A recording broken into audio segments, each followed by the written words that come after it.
hear my dog bark, I apologize. Don't worry, we'll start barking along. Yeah, we'll bark along. Yeah, she's in her crate. She's in the crate right now. So right, here we go. Okay.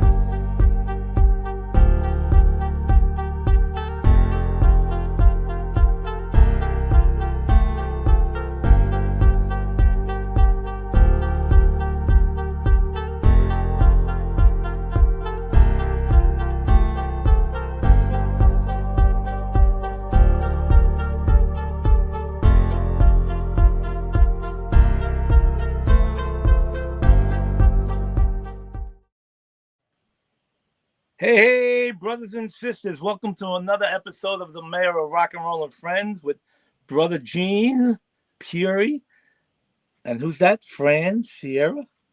Yeah. Tonight we got a really, that's Fran's here. Tonight we got a great show, folks. You're going to like this one. I think a lot of people are tuned in. There's been a lot of excitement. They're already saying things. Look at that. They're already coming up on the board there. We got Brother Mason Reese, who's been a really good friend of mine for 38 years. I mean, 30. I mean, yeah, he's only 21, but we've been friends for 38 years. Amazing. We met at the China Club. One of my first friends that I met at the China Club back in 1985. So, wow. Mason, you believe that? It feels like yesterday to me. So let's have a big hand for Brother Mason Reese. I don't want to take up too much of the beginning there, you know. And, you know, Ed, would one of you guys want to start, ask the first question, or you want me to do that? Fran, would you like to? Because I'm trying to do this other stuff real quick. Okay, go ahead, Fran. You could ask. This is an honor to be on with you, Mason. I grew up really on TV. I watched all of your commercials. You're like an icon in my head. I still remember you. You're just amazing. How old were you when you started, and what was your first job before you got into the major commercials? I started when I was 4 years old. Yeah.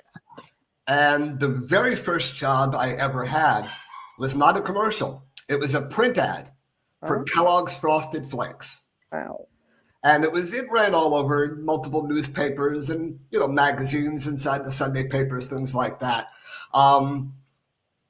But then I did my very first commercial was for a company called Ivory Snow. And it was for laundry detergent. Yes. And it was a regional commercial.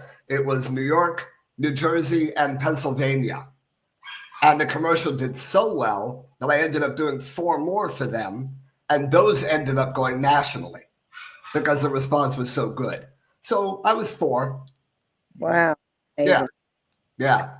But then I became known to the American public when I was 6, when I did the commercial for Underwood Deviled Ham. Yes. That was the one that got a lot of popularity, a lot of acclaim. I won an award for it. So, yeah. Very nice. Yeah.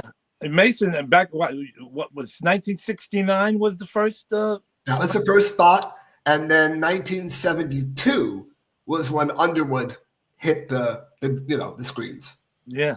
And I mean, you were like untouchable in the 60s and the 70s. You were like everywhere. Yeah. Cover of the TV Guide.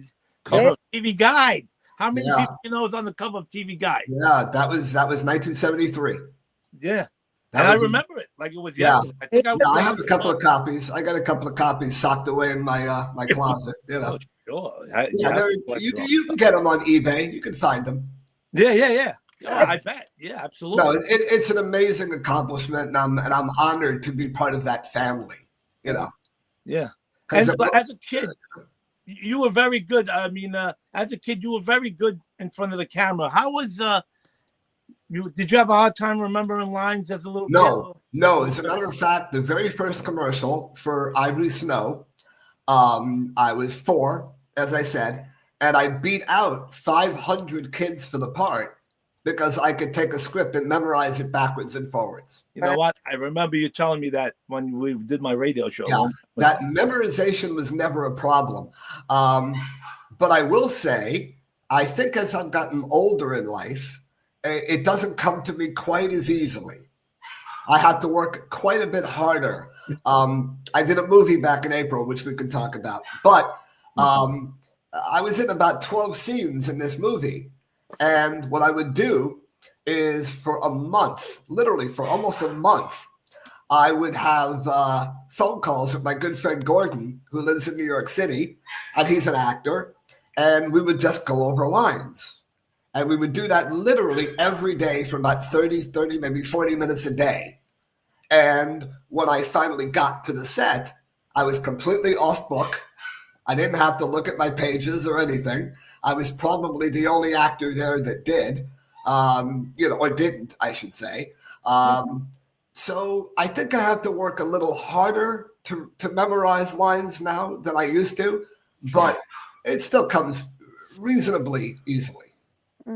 Yeah. Yeah, no, I hear you because, now when you're younger, you have less things on your mind, right? Yeah. But and you get older, there's all these things on your mind, and even me when I do some, I act and all that. Yeah. There's been times where I have to I play I'll practice my line, put it on the cassette because I say to myself, I want to be ready. And a few movies I did, they called me One Take Sal because I listened to it over and over again. So I said to myself, just like a song. If you heard Yesterday from the Beatles for the first time, you wouldn't be able to sing along. No. But you hear it over and over again. The next thing you know, you're like, Yesterday. Absolutely. So it's the same thing with acting. If you're One Take Sal, then the producers and directors must love you. Oh yeah, yeah.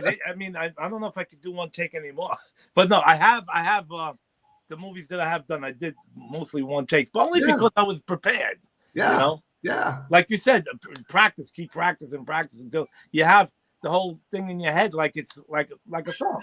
Yeah. Yeah. No, now the movie it's a good skill to have. The movie you were talking about, was that what was it? Was it called Skate to Hell? Yes, it is. It's Skate called to Hell, Skate right? to Hell. It's a comedy horror film. A guy named Sean Phillips wrote it, directed it, co-produced it. We shot a couple of days out in Vegas, actually, which was kind of fun, out in the desert in Vegas.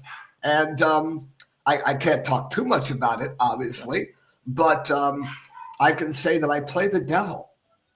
Oh, wow. I play the devil. Is the movie came out? No, it'll come out sometime next year. Oh, okay. So it's pretty. Yeah. Okay. Yeah, we shot it in April. They're in post-production, editing, Okay. And they got to get distribution for it, all that kind of stuff, And, not to change the subject, Mason is also a great drummer. I mean, he... Oh, nice. I didn't know that. Oh, yeah. Oh, man. I used to be okay. He plays many clubs. I used to go see him all the time. He plays the drums. He's phenomenal. Yeah. I used to be pretty good. You still play, don't you? Now, when you got it, you got it. You really don't lose it that much. Like, you ride a bicycle and you get off and it's hard to get back on. But once you get back on, it's hard. That's true. You're right about that. Yeah. But since I moved down to Florida 4 years ago, I haven't played. But I'm going to start. I'm going to start to play again. You could go to Bobby Nathan's gym. They ask me to come up all the time. But I want to play a little by myself first. Yeah. I want to go into the studio, sit behind a kit with a pair of earphones on, I want to get a couple of hours in before I go up and play with Bobby. Yeah, I remember seeing it in the China Club. I was just impressed. I was like, damn, he could play, man. I was that was my favorite place to play. Me too. I mean, I think I played there sometimes twice a month for 10 years. Yeah. Well, it was my favorite place to play because I lived a block away. Oh, wow. I didn't know that. How cool is that? Cool. Very cool. And I literally didn't have to bring anything. They had all the cymbals and the pedals and the drums. So, for me, it was a walk in the park. Yeah. But when you were young, or is that you just started older? Do you always play the drums when you were younger? I think I started when I was like 14. Oh, wow. But I'm completely self-taught. I never had lessons, never watched any videos of any kind. I just have good hand-eye coordination and I have good rhythm. Wow. And I have a pretty decent sense of time, which is important. Very important. Oh yeah, no, you're really good. No, you're a pro. You're a pro. I saw you. Well, thank you, Uncle Sal. I appreciate that. Yeah, and I'm not just saying that because you're my friend. I watched you play, and you play with top-notch musicians. I think I actually surprised a lot of people. Oh, you surprised me. Like, this kid's a child actor. He's going to sit behind the drums and he's going to do whatever he does, And then all of a sudden, I'm laying down the groove and they're like, oh, holy shit, this kid can play. Yo, absolutely. And you know me, I was there every night, and I watched the bands, and I saw you. I was shocked because I was already friends with you, but I didn't know you played. Yeah. I think you're the only person that was there more nights a week than I was. Oh, I was there 7 nights a week, even with 104 fever. I didn't want to miss a night. I was like sick as a dog. I'm hanging out, I'm talking to Brooke Shields, I'm talking to Julian Lennon. I'm like sick as a dog. Like, Sal, get away, man! You're gonna get us sick. Yeah, I couldn't miss a night. It's like no, I know it was that kind of thing. You know, it had the energy and the magic. You know, yes. that really has never been duplicated since. No, unfortunately, but we were lucky enough to be part of that. Me and you. Good old days, you guys. I wanted. Yeah. That was a very special time, especially in New York City. Yeah. Oh, and I was lucky enough to end up hanging out there. Like only a month after they opened, my friend Ricky worked in there as a busboy, and he told me about it. So I just shot down there, and I couldn't. Yeah. That was it. My whole life changed. I believe, if I'm not mistaken, they opened in April of '85. I believe. '85. Yeah, and April the picture of me and you sitting at the table, that was 1985. I know. How long was my hair? My God, my hair was like down to here. You're a rock and roll star, brother. Yeah, well, you know, nobody knew that then, but yeah, you know. Gene's also a songwriter. Gene writes a lot of nice. Friends, an actress as well. We're all in the music and movies. By the way, can you hear my dog? Yes. No? Not really. I mean, a little bit, but not really bad. Okay, yeah, she's yapping. She's yapping. It doesn't bother us, no. But if I let her into the room, she would destroy everything. So, yeah. She's still a puppy. So. What kind of dog is it, Mason? We don't know. Oh, we think that she's half French bulldog and half Chihuahua. Oh, okay. She's 20 pounds of love. Oh, I love animals. I have a cat. Me too. I like animals more than I like most people. Oh, I agree. Trust me, I believe that. I understand. I feel right. 4 people here I trust. Everybody else, I'm not sure. Yeah, really, exactly. Even family, some sometimes like that. Yeah. We'd like to not to bring anybody down there, but our friend Cheryl lost her dad today. That she's friends with everybody on the show. So I want to say hello. Sorry to Cheryl. Yeah, her brother. It goes out to you and all. By the way, just one thing. You spelled my name wrong. I did? Somebody did. Where, on the poster? Right here. We're just going to give a shout out to Paul, too. The thing right there. Last name is spelled wrong? Yes, it is. Where, on this thing? Yeah. Oh, that's Gene. You have I'll fix that. I thought you meant on the poster. What the No, not on the poster. Mason, on the scroll on the bottom.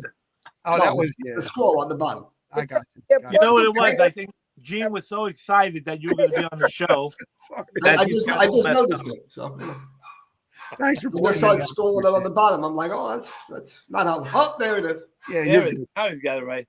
That's okay. You know, I think it's because Gene was so excited that you were going to be on the show that he does 20 shows a day, and Mason Reese is going to be on. Mason Reese is going to be on. No, can't be. There you go. I get the thousand name wrong all the time. You know. Is anybody watching? Do we know? There's some people out there watching on YouTube. I believe there's the people are listening all over the world. Nice. But Mason, I want to ask you about your show that you had on YouTube. Yeah, Gene. With a good friend of ours, Don Wells, who was in there, and that was why did that end? Or my heart. That's my heart. That was actually a good show. I enjoyed that. Yeah. So I'll tell you the genesis of it. Okay. About 8 years ago, something like that, I called up my good friend Stephen Wishnoff, who's in LA, who used to work for TV Land, Nick at Night, who was a producer for them. Oh wow! And I said, Stephen, I want to do something. I want to do something creative. What can we do? And he said, well, I don't think it should be Shakespeare. I said, I think that's probably very wise. He goes, I don't know what we should do because I haven't written it yet. But as soon as I write it, I'll let you know. Right. So he wrote the pilot for Life Interrupted. That was the name of the show. Right. And it was loosely based on my life. Former child star, grows up, opens up a bar in New York City, which I did. Oh. The only thing not true is that I got married and had a kid. I've never gotten married and I don't have any kids that I know of. Right. So that I know of. I mean, there could have been a lot of China Club people that might have had their kid, but we won't talk about that. So about 7 years ago, we shot the pilot in LA because all the actors are in LA except me. So I flew out to LA. And we did a full 30-minute pilot for the show. And to promote it, we chopped it up into what they call webisodes, like little 4 to 5 minute segments. And every week, for 5 or 6 weeks in a row, we would release a new webisode and try to promote it that way. Right. Well, ultimately, and it wasn't designed for YouTube, it was designed for regular terrestrial television. But we figured it's a good way to at least release it out there and have people see it and find out about it. So we did. Couldn't sell it. Just couldn't sell the show. At that point in time, there weren't as many networks as there are now. There's not as many options. Yeah. But it never got legs. The show never grew any legs, and we just couldn't sell it. I mean, I know that Steven busted his ass out in LA with a couple of other people trying to shop it around. Couldn't do it. Just couldn't do it. But when I reflect back on it, it is without a doubt one of the greatest experiences of my professional career, and especially getting to work with Dawn Wells. That was one of the ultimate highlights of not only my career, but my life. I just was madly in love with her as a human being. She was just such a shining light, a beacon of light. And I miss her terribly. I really do. Good actress. Who else was in the cast, by the way? Well, we had Allison Arngrim, who was Nasty Nellie on Little House on the Prairie. We love her too. Robbie Rist was in it. Right. He played one of my bandmates that, we had a band together that was very famous at one point, right? Then we had Michael Learned, who was the mother from the Waltons. Right. She was in it. We had Erin Murphy, who played Little Tabitha. Yeah, I love her. Yeah. She's awesome. She actually played Allison's new wife. Allison divorces me at one point in the show, and then she turns lesbian. I guess I ruined her for all men, I suppose, and she ends up marrying, Erin Murphy, which as far as I'm concerned is definitely an upgrade for me. She's slightly better looking than I am. And that was really what the pilot was all about, was just introducing the dynamic between all the different people, So I can say that we had a blast doing it. We shot the whole thing in 4 days.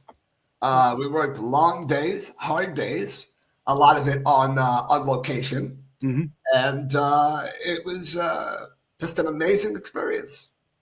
So we had a great cast. Oh, amazing cast. Good cast. Yeah, it sounds. And I'm honored to have worked with every single one of them. Michael Learned and I were not in any scenes together, but I was on set because I was a co-executive producer. So I was always on set every day, even if I wasn't working.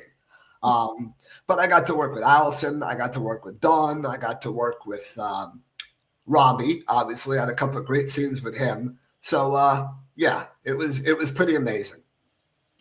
That was 2017, right? Is that what it was? Yeah, 2017. Yeah. Okay, that sounds about right. Yeah, because I wasn't sure if it was 17 or 18. Yeah, because I know Steve Wishnoff very well. Me and Steve worked on Oz. I worked with Steve for 3 seasons. Yeah, man. One of the regulars on Oz. Yeah.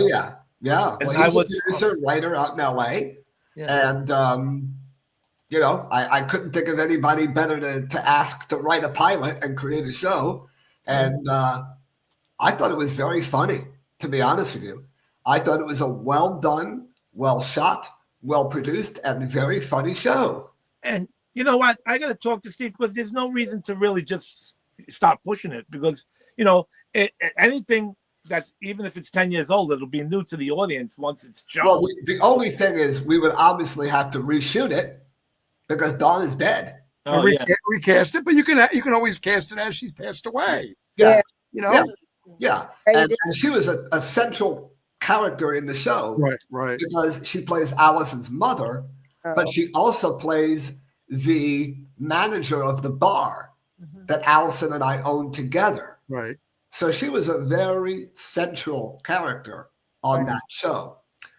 So we would have to recast it. Yeah. And it could be done. I mean, especially now, there's so many more networks. There's Tubi and Hulu and Free Flicks and Netflix and so many things. You know, that you might be able to have a better chance getting it out there again. Absolutely. So without a doubt. Yeah, definitely. And I'm ready to go. Yeah. By the way, I'm also 45 pounds lighter. Yeah, you look great, brother. Yeah, you're looking like it. Yeah. When I saw you at Chiller, you were like, yeah. And also when you had Chiller, I remember you had put on some weight. We all do. Even Steve Wishnoff, when we worked together on Oz, he was heavy, and now he's lost a lot of weight since then. Completely, like, wow. I'm like, oh man. Yeah. And and you look younger now than you did 10 years ago. What's your the only gray I have is in here. Yeah. Yeah. And it's the weight. It was good, everything. Weight always makes people look older. Hey, I want Gene and Friend. Do you guys have the Rush Hour DVD? Oh. Yeah, the one with what's his name? With Jackie Chan and Yeah. Now on that DVD, Mason, you want to tell him? Go ahead. No, maybe you don't want it to be known. No. I'm totally fine with it. So, back in 1990, I did an NYU graduate film called Whatever Happened to Mason Reese. And there was a very young, very naive, about to graduate from NYU Film School, a director named Brett Ratner. Brett Ratner is a multi-million-dollar picture director. Okay, now. He did Rush Hour. He did all the Rush Hours, but he also did Red Dragon. I mean, he's done a lot of big films. So he called me up out of the blue, saying, I want to do a short film as my graduate project about you. And I want to call it Whatever Happened to Mason Reese. Okay. Now, we agreed at the time it would only be for school purposes. It would never be used in a professional capacity. Just as an NYU graduate, project for him, right? So, unfortunately, during the middle of the shooting, I broke my leg doing the show. Right? I remember that, yeah. Well, that didn't really go over very well. I said some bad things about him. He said some bad things about me. And we had a major falling out. Okay? And then, years later, I found out that at the end of every Rush Hour cassette, because that's what they were back in the day, they were cassettes, at every Blockbuster, every video rental house in the country, as an added bonus footage, there was Whatever Happened to Mason Reese. Oh, wow. And it's on the DVD as well. I have the DVD. I just watched it again. Yeah. I don't know if they still make them that way, but yeah, they certainly did, It's on there, yeah. So I actually ran into Brett in New York City one day. He was already living in Hollywood at that point. And I said, hey, Brett, I never signed a contract saying that you could distribute this film for the public. And he said, yes, you did. I said, okay, I'll tell you what. When you go back to LA, you go to your office and you fax me a copy of that contract. He never did. Oh. So, consequently, years and years and years go by, and now we are really good friends again. And we've reconnected. As a matter of fact, there's a term which I'm sure you guys know because you've been involved in film called color correction. Okay. So not only did Brett Ratner donate some money towards the pilot of Life Interrupted, but he actually gave us the team that does all of his color correction for all of his movies. Oh, wow. So he literally saved us thousands and thousands of dollars having to go to a color correction company, right? Mm-hmm. So I think at the end of the credits of Life Interrupted, we thank him, for his, help on the project. Sure. And at one point in time, I was thinking about moving out to LA, and he said, you can come live with me in my house in Beverly Hills until you find your own place, things like that. I have some really nice pictures of the two of us. So we're on good speaking terms now. But it took a long time to get to that point. Wow. Yeah. I figured that was an interesting thing to bring up, but I figured Gene and Well, Fred. it is. And the thing is also, and I think I'm not telling any stories out of school. I think Brett would be the very first person to admit this. He took my graduate project to fashion designer, record producer, married to the tall Asian. Help me out here. I'm trying to think. Producer married to a tall Asian. He is in fashion. He's a music producer. He married to a beautiful Asian model, like a 6-foot tall model. He's an older guy now. He's probably in his 60s. Very famous, Sal. Yeah, I can't think of what that is.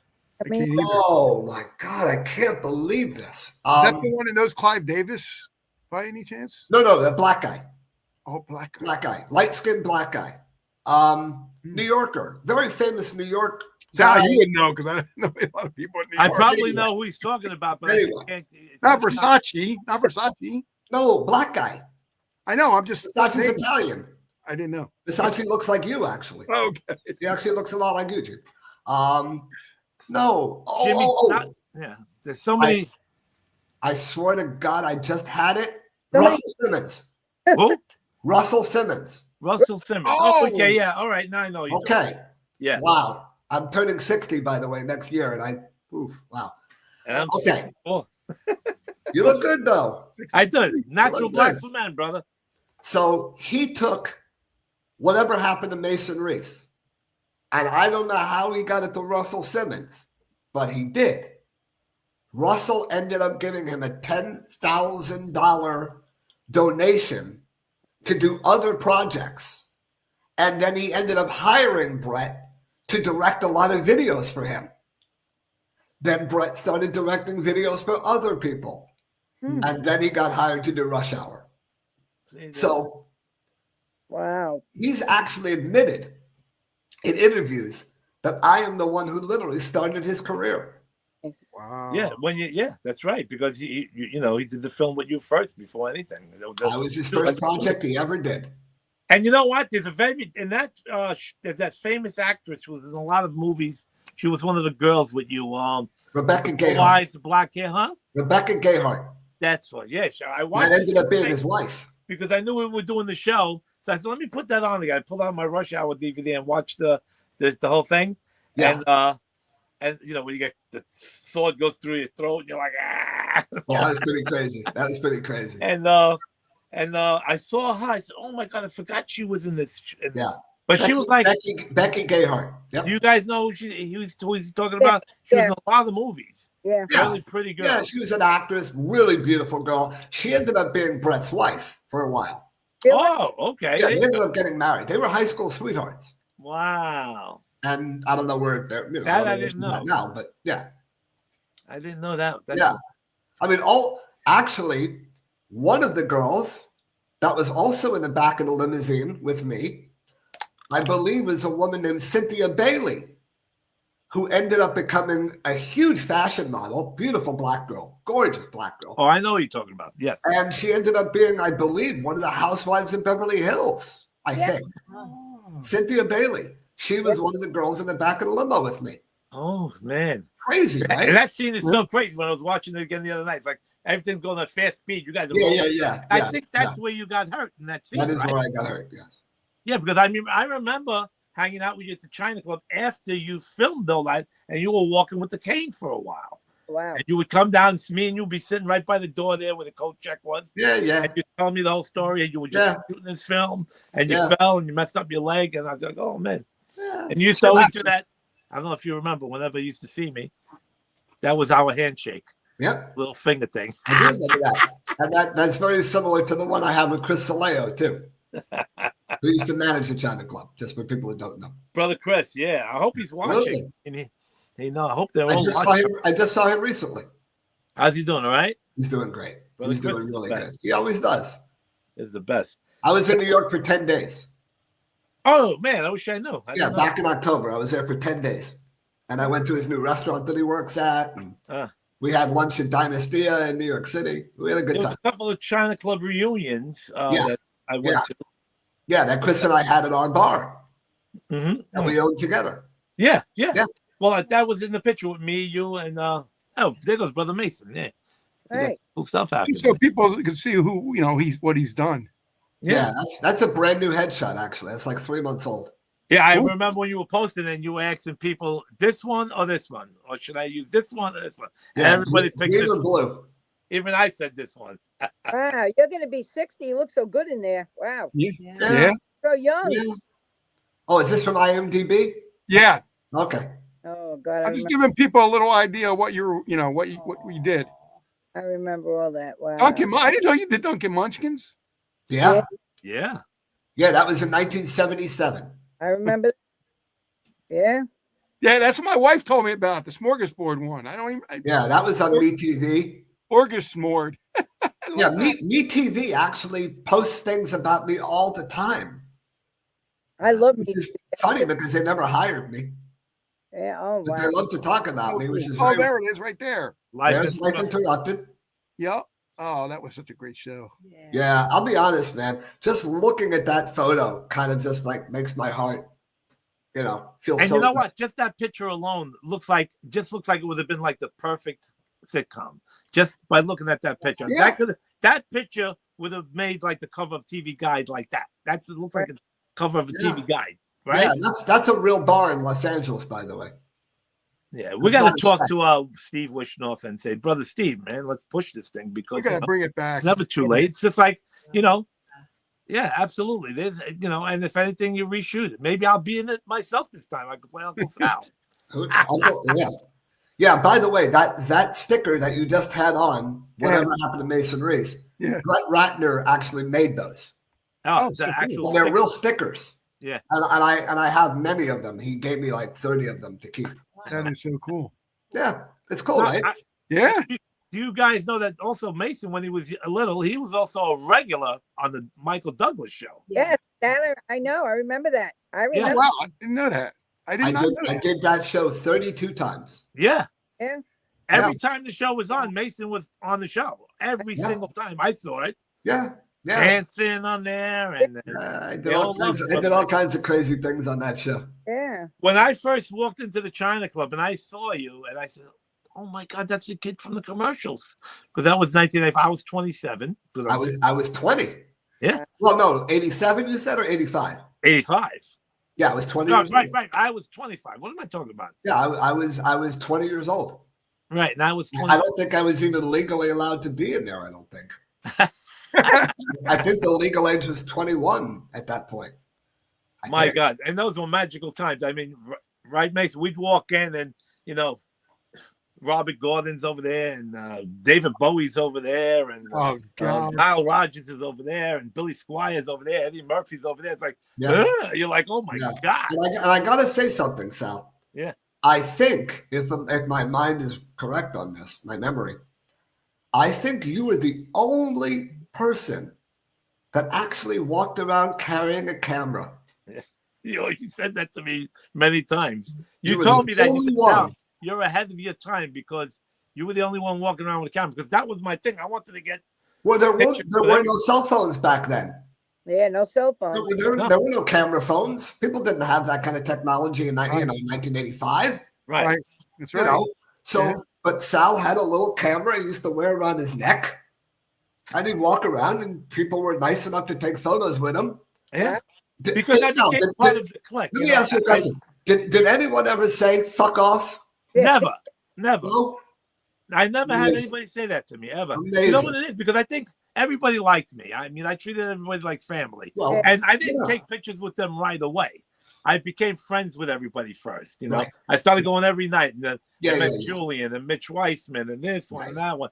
And just became part of the whole clique. We were a clique. We really were. I mean, you know, Cher would come in with Rob Camilletti. I'd sit with Cher. I spoke to Rob a week ago. How's he doing? He's doing good. He's down here in Florida. Oh, man, you got to tell him I said hello, man. I love Rob. Yeah, Rob we're planning on, doing a barbecue or something soon. Yeah. You guys know Rob Camilletti, Gene and Fran. He was Cher's boyfriend. Oh, yes, I remember him. I remember hearing about it because I know she had Greg Allman and she had the other guy and Gene Simmons as well, but I didn't know about that guy. Well, Rob wasn't famous at all. No. He was just a really good-looking, young, hunky Italian guy. Right. Yeah.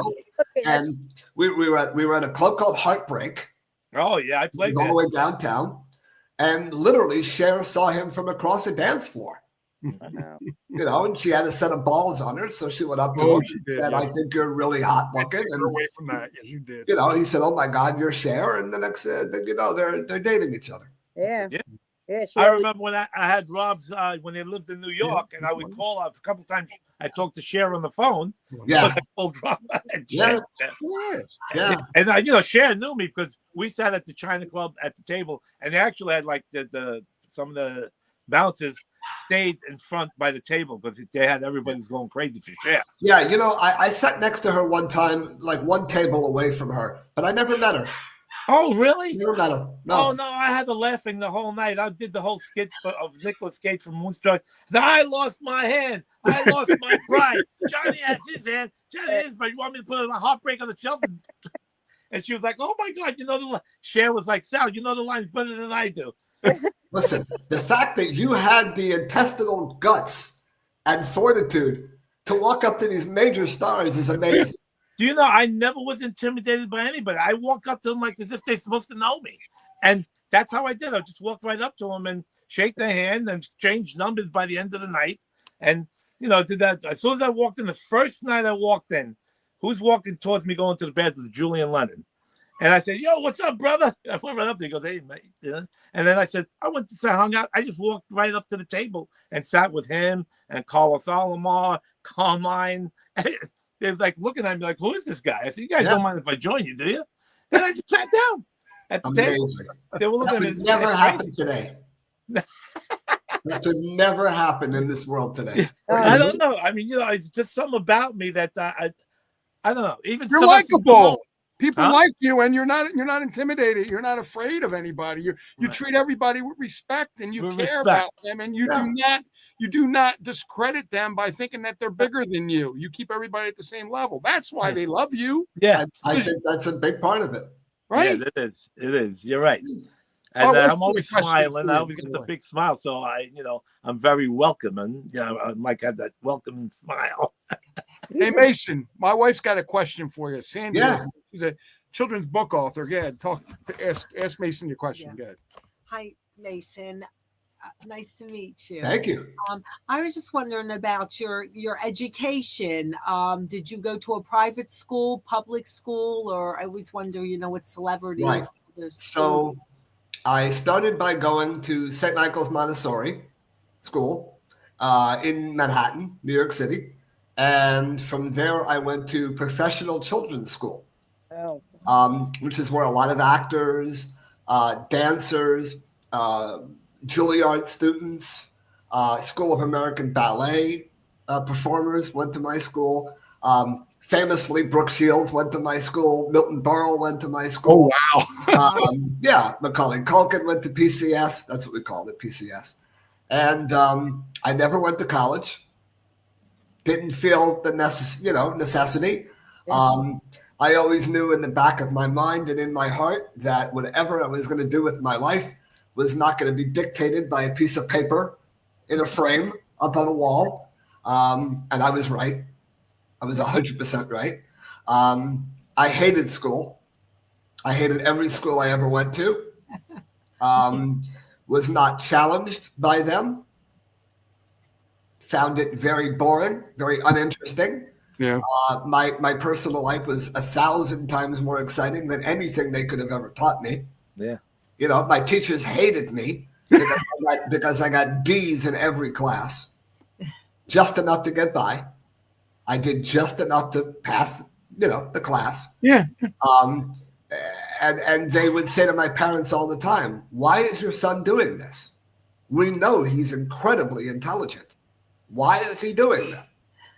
And my answer was, well, when you co-hosted the Mike Douglas show, when you've done, 1,000 different talk shows, when you've appeared on TV Guide, when you've flown the Goodyear blimp, when you've been the ringmaster of the Barnum Bailey Circus. Wow. Algebra is pretty fucking boring. Yes. Yeah. Sorry. Don't sugarcoat it. You're right. You're right. History is pretty damn boring when you've done what I've done in my life. Wow. Yeah. I mean, and a lot of time, it's the funny thing is with a lot of people I know who didn't go to college or didn't even graduate regular high school. No, I actually did not graduate. I got a GED. Yeah. And I know people who are billionaires who never finished school. Absolutely. And I know people who went to college and still don't have a job. So I know people that they went to college, but they don't know what to do with their life. Exactly. 100%. And I knew that whatever I was going to do in my life was going to be creative. Right. I ended up owning nightclubs and bars. That's obviously business, but there's a creative entity as well, to those particular jobs. And I just instinctively knew that I would be good at the hospitality business. I knew that I'd be good in the restaurant and nightclub world. So at 30, I opened up my first one. So and you had 3 of them, right? I had more. I had Destination, Now Bar,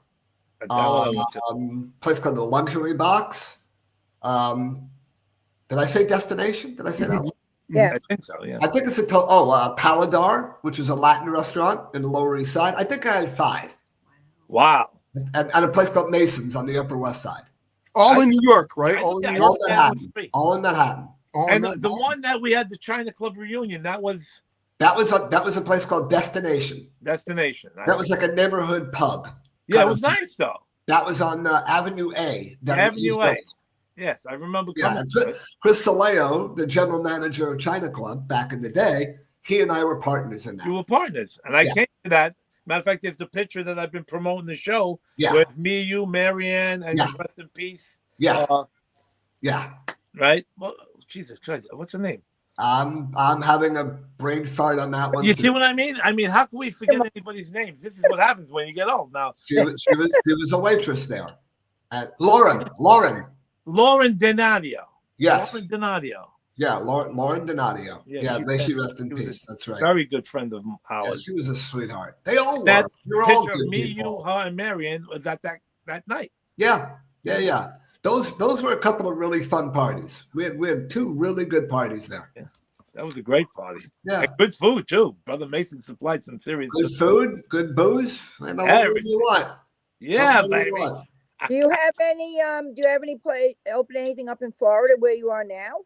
I'm thinking about it. I've basically been retired since basically 2015.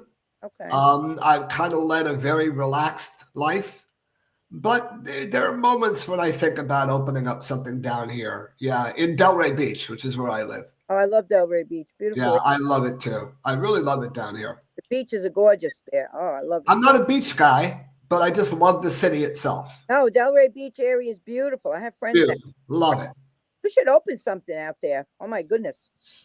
It takes money and it's have a jam night. Yeah, jam night. That's why I like going to see Bobby and Joanne Nathan, because it just makes my heart feel good, and they're so much fun to hang out with, and I love going to see live music. I love it. Yeah. And Fran, you see what Mason's talking about, Bobby Nathan? That's all summer long. Bobby Nathan and his wife Joanne, they still own Unique Studios. They come here every summer, and the place barbecue where you see me playing and jamming. Yes. That's who Mason's talking about. They live in Florida, but they come to New York Yeah, they go back and forth. They go back and forth. Back and forth. But and they live in Delray Beach. Yeah, and I go to the jam every Wednesday when they're here. Yeah. And barbecues. In Patchogue, yes. Nice. Yeah, they're really good people. And we got to give a shout out to Paul, by the way. Paul Ali, who creates the beautiful poster. Yeah. Oh, yeah. That was nice, actually. Yeah, he's really good. That was nice. It was very colorful and, excellent. I love it. Very psychedelic and colorful. I wish I knew how to do that stuff. I'd love to be computer literate, to the point where I can design and things like that, but I'm not. So. Yeah, no, neither am I. That's why when he makes the posters, I'm like, whoa, that's beautiful. I have no idea. Brother, I said, no, that's great. Don't worry. I have enough time on my hands. I guess I could learn it, but. Yeah, but now you and Gene are going to do a show, baby. So that's. I can talk about it now. Are you guys going to have me on as a guest? No. No. No. No, I don't blame you. It doesn't fit the format. Right. I was not kidding. I was not kidding. It doesn't fit the format, brother. Sorry. You're right. That's right. You're right. I was supposed to be. You're not a child star. I was a child. Not a child star. I'm an old one. But you were a child. Yeah, one time. At some point. Yeah. No, this would be a podcast where I would interview former child stars. Yes, I know. I'm only kidding. Casting directors that work with former child stars, producers, maybe even the parents, up and coming child stars, things like that. There's so many of them too. I mean, you could go. Yeah, so there's a lot, and there's a big pond to fish out of for that. All the people from Brady Bunch, people from everybody, family. There's hundreds of them. Hundreds of them. Oh yeah. And if we did 10 episodes a season or whatever, we could do 10 seasons. Not a problem. Not a problem. Now, also, I'm friend. You want to ask a question? I thought you were saying something. No, in the 70s, there was a lot of child stars because there was a lot of, like you said, the Brady Bunch and all those shows. And a lot of those, I see actually a lot of reunions come out of those things till this day. Yes. Yes. Are you going to do anything from when you were a child star now? I mean, do you have anything that you think you're going to be doing? Nothing? No. I mean, I'm. The truth of the matter is this, and I hope that this doesn't come off in any arrogant way. Okay, I don't have to work. Yeah, good. I don't have to work. Arrogant at all. You deserve it, brother. You deserve it. Yeah, you do. Thank you. I really appreciate that. Doesn't sound, I would like to work. I'd like to do something creative. Like when I got a call for Skate to Hell, it came out of nowhere. Right. And they called me on the phone and they said, we would love for you to do this independent comedy horror movie. And we want you to play the devil. And I didn't even read the script. I just said, I'm in. I'm done. That's it. So they flew me out to Las Vegas. I was out there for 4.5 days. They paid for everything, all expenses paid. They paid me very nicely for the 2 days that I worked. And I loved it. It was great. I have a new agent in New York City, a guy named Roger Paul, who also represents people who were very famous at one point in their lives, not so much anymore, but they worked a lot. And he represents a lot of those people.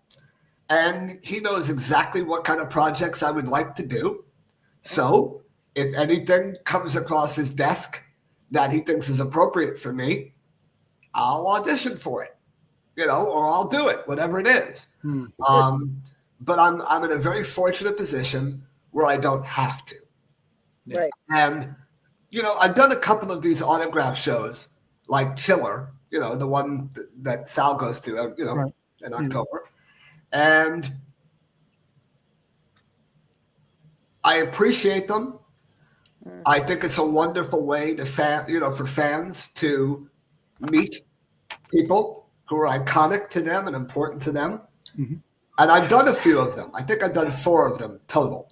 Truth be told, I don't like doing them. Right. I find it very, very difficult to sit behind a table for 8 hours a day. Yeah, it's tough. For 3 days in a row. Yeah. It's very difficult for me. It's hard on me emotionally, It's hard for me to focus on it. And ultimately, it puts me kind of in a cranky mood because I can be that way sometimes. I can be a little nasty sometimes. I'm not going to lie. And I don't have to do the autograph circuit. That's another thing. Yeah, that's all I can really say about it. I would like to do something creative. I really would. I think it would make my heart feel great. I don't have to. No, it's on your own time. You want to do it, you do it. Exactly. Yeah, and it's at my own discretion as well. Right. And I told that to Roger, the agent. I said, look, and this one will let you know, you may think that it's a perfect opportunity for me. But if I read it and I don't like it, I'm not going to audition for it. I'm just not going to do it. Right. Because it's not something that's going to make me happy. Right. And I'm going to do things that make me happy. Absolutely. Especially you really don't have to work. Why do anything that you don't enjoy? That's great. Yeah. And I left New York for one very specific reason. I wanted to reduce my stress levels. Yeah. Mm-hmm. And New York can be very stressful. Yeah. Now, I want to say, I love New York. Mm-hmm. And I will always love New York. Mm-hmm. It is my heart. It is my soul. It is in everything I think, everything I do. It's in my DNA. Right. But when I was 56 years old and I needed a change of life, 55, I guess I was, I found out about Del Rey. Right. And I went down. I checked it out for a few days. I saw a condo I liked, and I bought it, and I haven't looked back. Beautiful. How long you been living in Florida now? 4 years. 4 years. Wow. September was 4 years. Oh, wow. I could always go back to New York. I could always go for a week. I could always stay with a couple of friends that I have. Not a problem.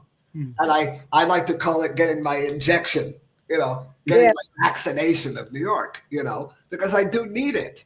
I miss New York, and I love New York. But I wanted something that just my life would be more relaxed. Yeah. I have a pool. I have the hot tub. I have everything now. You live in the dream. I would not have had in New York. You live in the dream. You deserve every bit of it.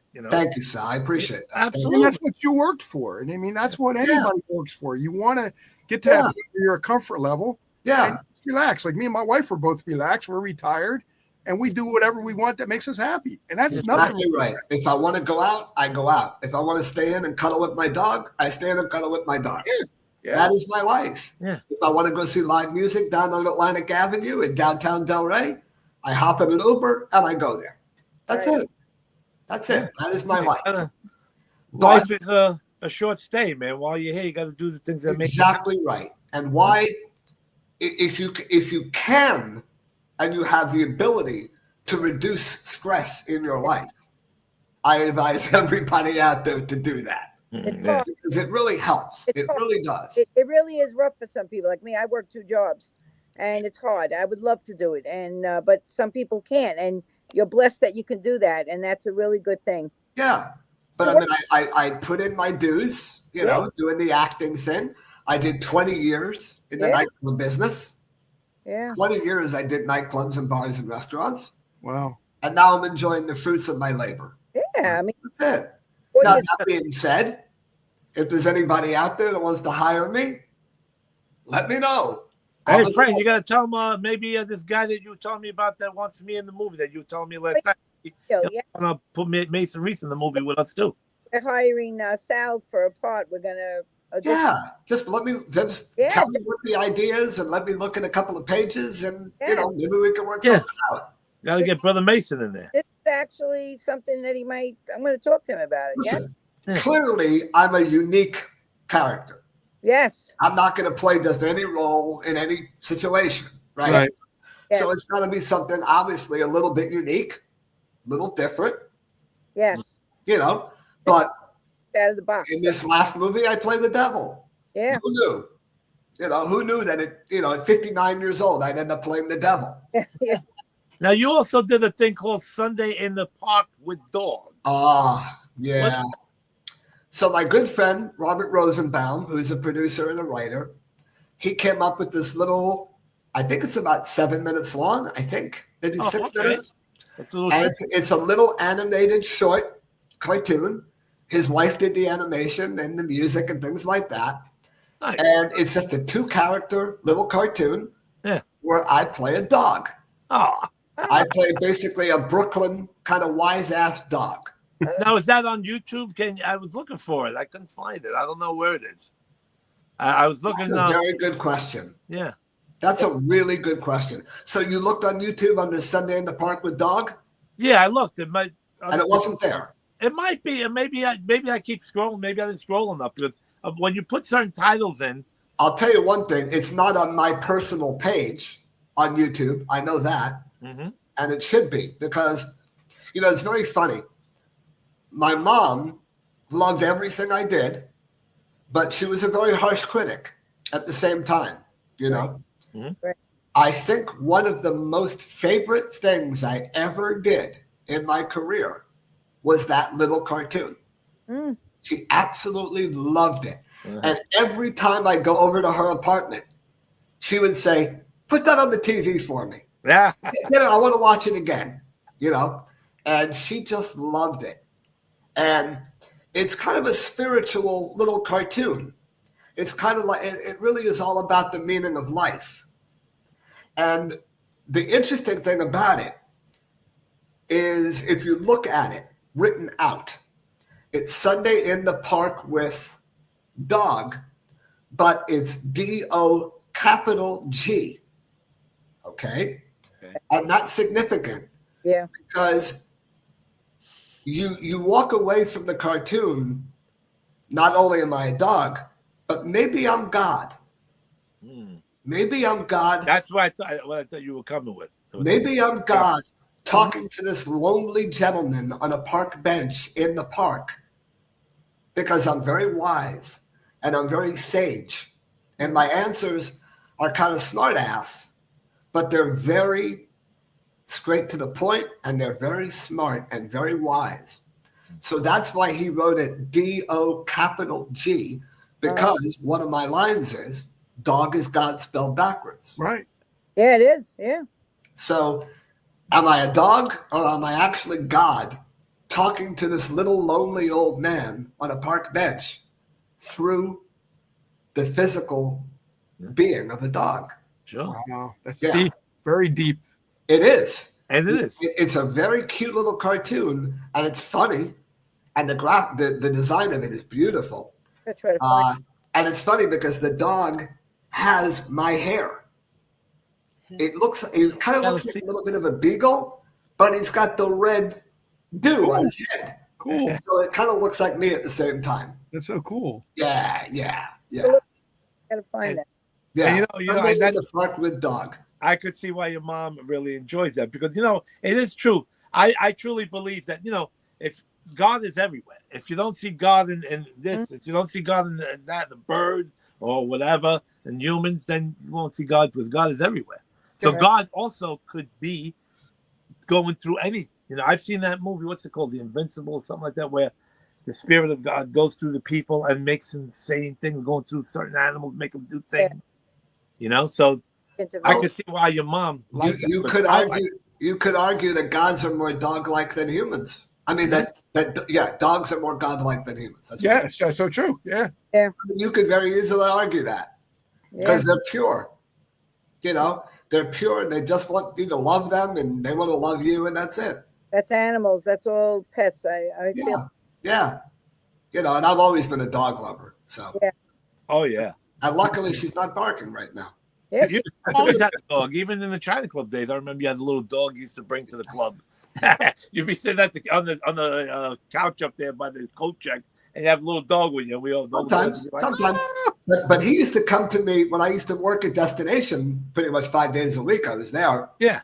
He would literally come to the bar every day. The dog. Yeah. Yeah, Buddy, I remember. Buddy, that was his name. Buddy. His real name was Buddy Rich. But I like that. The drummer, right? The drummer. Sure. The drummer. At the China Club reunion, the dog was there at the China Club reunion. I remember. And you lived right upstairs, right? At the China Club reunion, that club. No. You didn't? Or you owned the building or whatever, right? No. Oh, I remember you going upstairs at some point. No, I think what you're thinking about, Sal, is a club I used to own called Now Bar. That's the one. Now NOWBAR. That was on 7th Avenue South in the Village. That's right. For 1 year, I lived on the 2nd floor. Oh, Right. See, so I've been to like two of your bars then. Yeah, that's what I kept thinking I was the same one. About. Yeah, no, I pretty much always lived on the Upper West Side. Yeah. I was an Upper West Sider through and through. That was my neighborhood. Yeah. Yeah, I remember that. You would go upstairs and then come back down, and you had the dog with you. Yeah. It's so many places. I thought it was the same spot. Yeah, unfortunately, he passed away a few years ago. Oh, and it took me 2 years before I adopted another dog. 2 years. Sometimes it's like, even though I have a dog, it's like you have these pets, and like, life is sad enough as it is. You're losing friends and human beings, and then you have these pets that breaks your heart too. A big piece of my soul died. Yeah, I mean, there's people. I mean, Dominic. Dominic from the channel. Yeah, his little chihuahuas. He's been devastated about his dog for years. Yeah. I mean, when his dog Clyde, he called him Clyde. Yeah. Clyde, yeah. And we did a whole GoFundMe thing for him and all that stuff. And he still talks about Clyde like Yeah. Oh, listen, I love my new dog. I've had her for a little over a year, and I love her. I really do. Yeah. But it's a different type of love. Yeah. It's not the same love that I had for Buddy. It's just not. There was something about that dog. Each one has their own special love for each other. Yeah. I felt that same way with my second dog. I understand exactly. Yeah, but guys, he was my soul. He was my soul. Yeah. We're up to the hour now. And yeah. Okay. We're going to have to end the show. But any last things you want to ask or any last things you want to say before we end the show? Mason. Not really. I think I said it a minute ago. Does anybody out there who thinks I'd be appropriate for a project? Yeah, How did they get in touch with you? Is your emails, Facebook? Yeah, I can give you an email. It's Mason Reese, my full name, NYC@gmail. That's the email I use the most. Or they can contact me directly, Facebook Messenger, which, by the way, is how the producer and the writer of Skate to Hell got to me. Mason, that guy. Somebody just said that thing is on YouTube. It's on YouTube, yeah. There you go. That's exactly how it's spelled, just like that. Matthew Holland. Thank you, Matthew. I appreciate it. I know Matt Holland very well. Okay. I don't call him Matthew. I call him Matt. So I got to look again because you know what? Sometimes I go on YouTube and you're scrolling. I look for my own stuff and I'm scrolling and scrolling. Nat, I heard you're going to be down in my neck of the woods in a few days. We'll definitely go shooting while you're here. That's something I like to do, by the way. I like to go to the range. I like to shoot. Good. You have a permit, Mason? Yes, I do. Nice. Yeah. And in Florida, it's illegal. Illegal to have a gun. It not only is it legal, but you don't even need a permit anymore. That's right. See what the difference? You do not need a carry permit to have a gun in Florida now. What I'm going to do, Mason, I think we're friends already. I'm going to put you on my film page. I have a music film page. Cool. There's so many directors, producers, actors, there's everything on that page. Beautiful. And you, as somebody, I know somebody's going to want to work with you. So, well, also now that I have an agent, okay. I guess I should promote my agent. Yeah. It's probably a good thing to do. His name is Roger Paul. Okay. And he's in New York City. Okay. Been around for a long time. All right. He's been an agent for over 30 years. Yeah, I've heard of him. Yeah. Absolutely. Super nice guy. Yeah. I'll go in there. I'll send you an invite. Cool. And whatever you want on that page, you can, like you said, you could do anything like that. And I wish I knew a little bit more about Skate to Hell, but I don't know what the status is yet. Okay. I know they're in post-production. I know they're editing. I know they're going for distribution at this point. But what I do know is it'll probably be like on a Freevee or a Roku channel, right. One of the streaming services. That's where it'll probably be available to be seen. Right. And I don't know which one. And what about a premiere, like premieres in Long Island, New York, or Florida? You're going to do it? I don't have any idea at this point. I would think as we get considerably closer, I'll know. Yes. Okay. That'd be great. But right now, I think we're still probably 6 months away. All right. So that's good.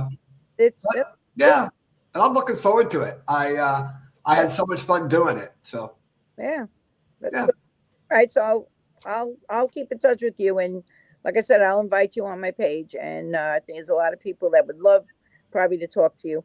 So Beautiful. Otherwise, I'm enjoying the warm weather and the sunshine and my pool and my hot tub. nice. Yeah, baby.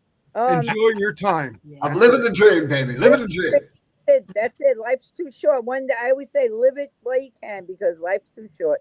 Yeah. Right. Great. Thank you, Mason, for being All here. right, brother Mason. Thank you, Gene. Thanks, man. Thank you, Uncle Sal. Yeah, no, this was great. A great show. I'm sure. By the way, how did Uncle Sal come about? Who's with Brian Kaufman? Thanks, Brian. Good brother. Maybe I'll see you for Brother lunch Brian, tomorrow. hey.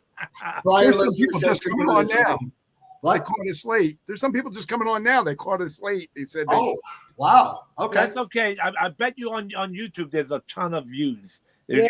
I watch it going up sometimes. So how did the name Uncle Sal?